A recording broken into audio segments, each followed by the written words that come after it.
I want to give our readers an overview of what you do and how you started doing it for the people who are not familiar with your work. I first want to ask you, how did you get into plus size modeling? I got into plus size modeling. I was when I was doing makeup. I actually moved to LA when I was 18. I thought I'd be very easy because I had done a lot of acting when I was younger to come out here as an adult and be an actress. And I realized pretty early on that it wasn't an easy industry to get into. I kept getting told to like lose 10, 15 pounds, and when I wasn't really ready to compromise who I was, I decided to take a breather and start doing makeup.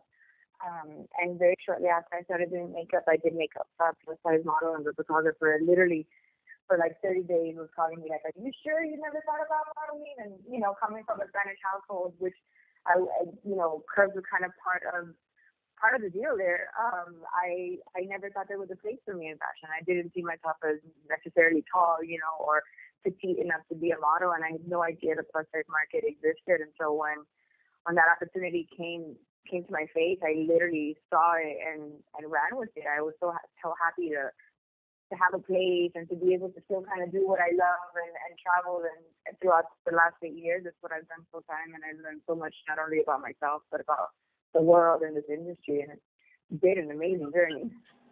Now, did you ever think or visualize yourself doing the things that you're doing now? I mean, maybe at first it was just, fashion shows and photo shoots here and there, but now you're all over and doing so many amazing things. I mean, did you ever think it would, your career would take such a big leap and so fast?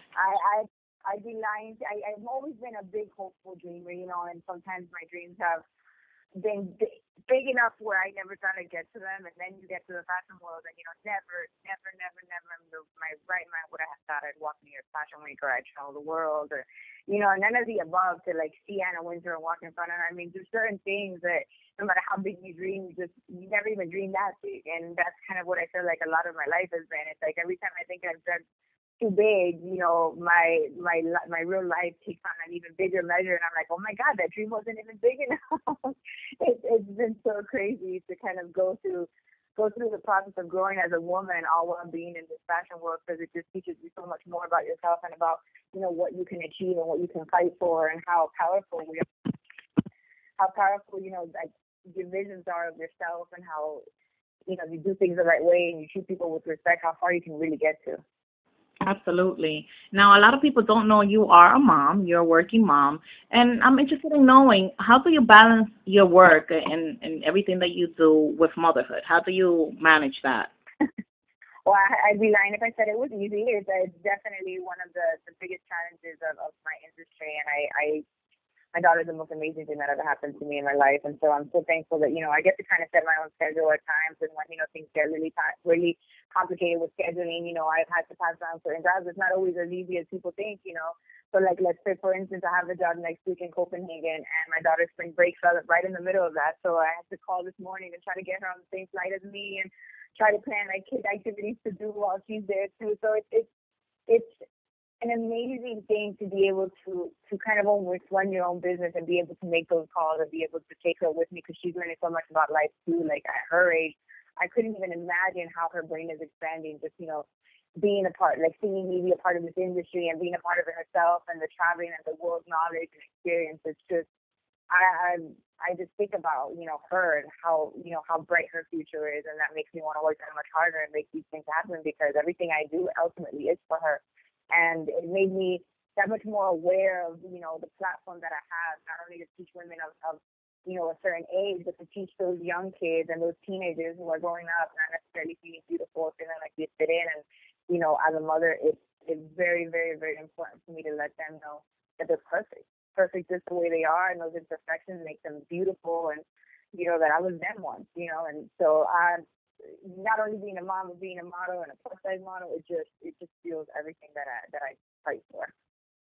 What does your family think when they see you in these runways, when they see you on TV interviews? What have they shared with you that's the most impactful, you would say, when it comes to how they visualize you and what you do? Well, it's crazy because my mother struggled a lot with her weight growing up, and so it took a very long time, I think, for her to accept my career choice and to accept the fact that I might never be petite, which for so much of her life, not only did she fight for, but she saw that as being what's beautiful. She grew up in a different generation. My grandmother's always been my biggest cheerleader, and every time I'm on TV or some magazine, I'm always trying to let her know so she can go buy it, and it's been crazy because I think my family thought of my career in one way, and they've seen it grow along with, our industry, and so they're so proud. None of them are in entertainment. They're all like doctors and psychiatrists, like that's the kind of family I come from, presidents of the church. I mean, it's what I did was in itself, risky and bold, and they didn't always understand. But now I think, so much. I'm so far along from where I come from that they can't help but be proud and be like, "Well, you really did it!" Like, and they support me and buy every magazine and try to DVR every episode or anything I've ever done. And they tell everyone I go down the street in Puerto Rico, I'm like, someone will be like, "Oh, your grandma told me." I'm like, oh my God, it's just an amazing feeling to know that you can come from nothing and do everything you dream of without, needing to compromise who you are, and to get your family to see that and respect that and root for you is just a whole nother level. Oh, that's beautiful. Now, I interviewed you a few years back. Actually, it wasn't that long ago. It was maybe like 2 years ago or a year ago. And I was really intrigued with something that you said to me. You said, there's no wrong way to be a woman, and I want you to define that for me. What do you mean? There's no wrong way to be a woman. What exactly do you mean by Well, I say that because, and that's become my like slogan at this point, because I just really want women to understand that, it's like I'm 5'8" and a size 14, but I know friends of mine who, no matter how much they eat, they're athletes and they're 6 feet and a size 8, and I think that people need to stop trying to be someone else. We're in a generation where, people are, altering their physical appearances to please what they think is beautiful, and I think that there's beauty in the individuality and owning that and being confident. And I just want, with that statement, for people to understand that they're perfect just the way they are, that they don't need to change who they are, and that there's no right beauty, like there's no real definition to it. And we're so confident and we're happy, then that's beautiful. That's beautiful in itself. And the part of a woman is to be, you know, however they were built, and be confident and sassy in that. It's not really a physicality that makes you beautiful. And being a woman is, I mean, also powerful. I just want women out there to be happy and content with who they are. now? We all have a mission in life, and there's people that may not know what their mission is. They just follow their day-to-day routine. They get up, they go to work, whatever it is that they do, and it continues like that and becomes a daily and a monthly and a yearly process. What mission do you have through your work, that you want to send, or that you want the Latino community specifically to get from what you do? Well, for me, I feel like, like I said, I didn't have the odds in my favor to be successful, especially not in this business. I come from a Latin household, single family. My mom did everything. She raised me on her own, and it would have been so easy for me to throw the towel in and be like, oh no, like I don't have the resources to move to LA, or I don't have the resources, or you know what I mean? Like it could have been so easy for me to pick up and have a 9 to 5, but I believe in myself. I believe in myself maybe more than most people did for a very long time, and I think that's what I want people to know, that opportunities are endless, and I feel like Latinos, we're now the majority. We have women like Gina Rodriguez winning Golden Globes, and Sofia Vergara starring in a movie with Reese Witherspoon. I just feel like we're in such a beautiful place as the Spanish community that there's nothing that you can't do.